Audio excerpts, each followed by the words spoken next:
Good morning, students. I am Dr. Ved Prakash, Associate Professor, SPC government college Ajmer. Business law की lecture की series में अनुबंधों और ठहरावों के प्रकार के बारे में बात करने के बाद हम कुछ मिलते जुलते नाम वाले अनुबंध और ठहरावों के अंतर की बात कर रहे थे, जिसमें हमने देखा था व्यर्थ ठहराव और व्यर्थ अनुबंध में क्या अंतर है। इसी तरह से इसी कड़ी में आज हम ये देखेंगे व्यर्थ ठहराव और व्यर्थनीय अनुबंध में क्या अंतर है। व्यर्थ ठहराव और व्यर्थनीय अनुबंध, difference between void agreement and voidable contracts. Void और वॉइडेबल, इसका डिफरेंस आज देखेंगे। व्यर्थ ठहराव या वॉइड एग्रीमेंट ऐसा ठहराव है जो राज नियम के द्वारा लागू नहीं करवाया जा सकता, जबकि वॉइडेबल कॉन्ट्रैक्ट या व्यर्थनीय अनुबंध एक ऐसा अनुबंध होता है जो एक पक्षकार की इच्छा पर परिवर्तनीय होता है। अगर वो पक्षकार चाहे तो व्यर्थनीय अनुबंध को वैध अनुबंध मान सकता है, और अगर वो पक्षकार चाहे तो व्यर्थनीय अनुबंध को वॉइड कॉन्ट्रैक्ट या व्यर्थ अनुबंध भी मान सकता है। व्यर्थनीय अनुबंध दो रास्ते होते हैं इसके, वो वैध अनुबंध भी हो सकता है और वो व्यर्थ अनुबंध भी हो सकता है। इसका निर्णय कौन करेगा? इसका निर्णय करेगा पीड़ित पक्षकार।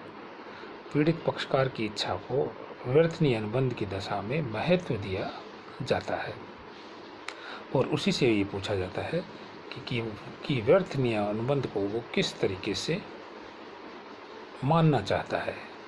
अगर वो ये चाहता है कि इस अनुबंध को वैध माना जाए तो वो वैध अनुबंध वैध होगा, और अगर वो ये चाहता है कि नहीं, मैं इस अनुबंध को जारी नहीं रखना चाहता, मैं इसे व्यर्थ घोषित कराना चाहता हूँ, तो वो अनुबंध व्यर्थ अनुबंध माना जाएगा।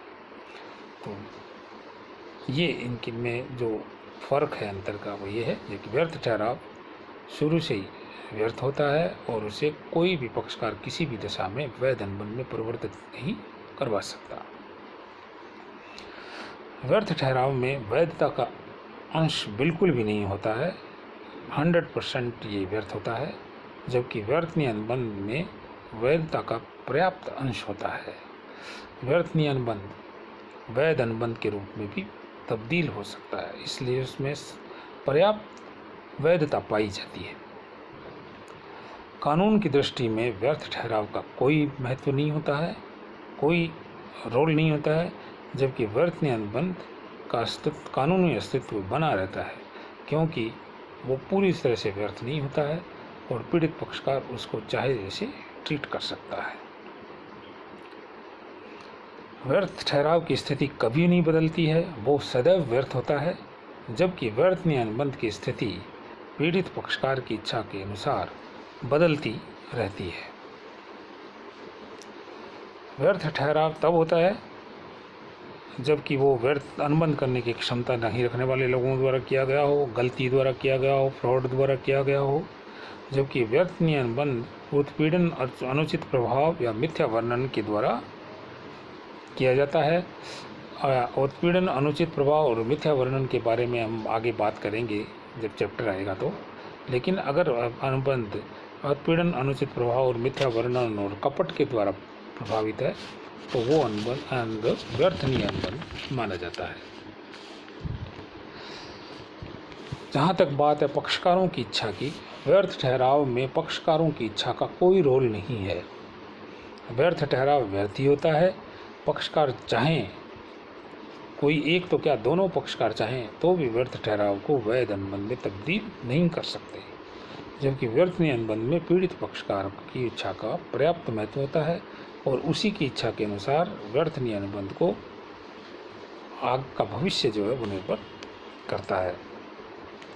व्यर्थ ठहराव के अंतर्गत वस्तु का हस्तांतरण जो है वो कर दिया जाता है तो तीसरे पक्षकार को अच्छा अधिकार प्राप्त नहीं होता है, लेकिन अगर सद्भावना से तीसरे पक्षकार को वस्तु का हस्तांतरण व्यर्थनीय अनुबंध के अंतर्गत किया गया है तो तीसरे पक्षकार को अच्छा अधिकार मिलता है। व्यर्थ ठहराव के अंतर्गत किसी भी पक्षकार को किसी भी प्रकार की क्षतिपूर्ति प्राप्त करने का अधिकार नहीं होता है, जबकि व्यर्थनीय अनुबंध के अंदर पीड़ित पक्षकार को क्षतिपूर्ति प्राप्त करने का अधिकार होता है, और अगर क्षतिपूर्ति उसे नहीं मिलती है तो उसके लिए कानूनी मदद भी उसको मिल सकती है। व्यर्थ ठहराव में प्रत्यास्थापना या रेस्टिट्यूशन का अधिकार नहीं मिलता है, अर्थात कोई एडवांस लेन देन किया गया है, एडवांस मनी दिया गया है तो उसे वापस प्राप्त करने का अधिकार नहीं होता है, जबकि व्यर्थनीय अनुबंध में रेस्टिट्यूशन का अधिकार मिलता है, प्रतिस्थापना का अधिकार मिलता है। अगर पक्षकारों ने अनुबंध करने की प्रक्रिया के दौरान कोई लेन देन कर लिया है, पैसे का भुगतान किया है, तो वो भुगतान उसे वापस प्राप्त करने का अधिकार होता है। तो इस तरह से ये हो गया व्यर्थ ठहराव और व्यर्थनीय अनुबंध, इनमें क्या अंतर है।